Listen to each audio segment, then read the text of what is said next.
Visita ieri della Commissione della Salute dell'Assemblea regionale siciliana a Lampedusa, in prima linea nell'accoglienza per i migranti. La presenza della sesta Commissione Salute dell'ARS ieri a Lampedusa ha voluto rappresentare un segnale di attenzione, di solidarietà e di impegno nei confronti di un'isola e di una comunità da anni in prima linea nell'accoglienza e nell'assistenza ai migranti. Questo quanto affermato dal Presidente della Commissione Laccoto.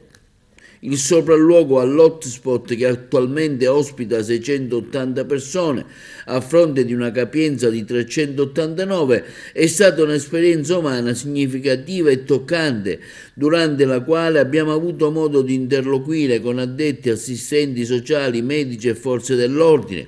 Da tutti è giunta la richiesta di una collaborazione più stretta, tesa a gestire al meglio gli sbarchi che non devono gravare unicamente su quest'isola. È un problema che si deve affrontare a livello europeo e l'Europa deve impegnarsi per migliorare le condizioni di accoglienza e di assistenza.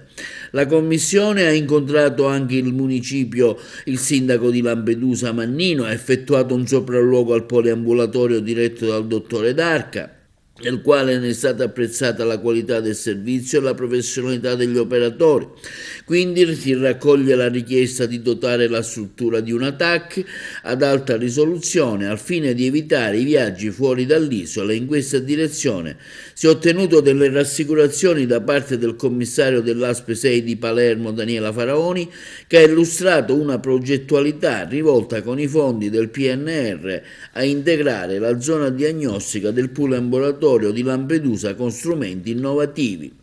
Intanto in merito sentiamo l'onorevole Margherita La Rocca Ruvolo, componente della Commissione. È stata una giornata intensissima, partendo appunto dall'audizione mi lascia molto soddisfatta rispetto ai servizi che l'ASP di Palermo riesce a fornire agli abitanti dell'isola e gli ambulatori che funzionano benissimo, e questa è una grande soddisfazione, sapere come si sta affrontando anche l'ampliamento del poliambulatorio con i soldi del PNRR, e quindi da questo punto di vista penso che di strada se n'è fatta e anche tanta.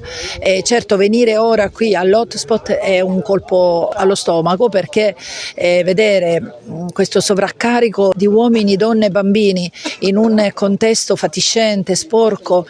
lascia molto dolore. Ecco, quindi intanto la richiesta che fanno loro ovviamente di diversificare gli sbarchi, e questa è la prima cosa che credo debba essere tenuta in grande considerazione. La seconda cosa, di dividere donne e bambini dagli uomini, e quindi creare un'altra struttura che possa accogliere le tante donne incinte che arrivano e i bambini, per dare loro anche una dignità di accoglienza diversa.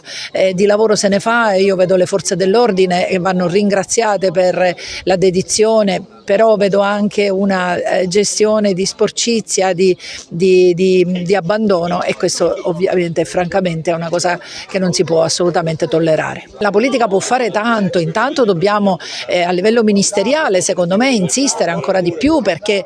ci possa essere una maggiore attenzione, si possano diversificare questi sbarchi, non si pensi solo a Lampedusa come unica isola di approdo, e nello stesso tempo all'interno se l'hotspot è per meno di 400 persone ne accoglie 3.000 come abbiamo saputo, sicuramente questo non va bene, quindi creare altre realtà e una gestione diversa dell'accoglienza.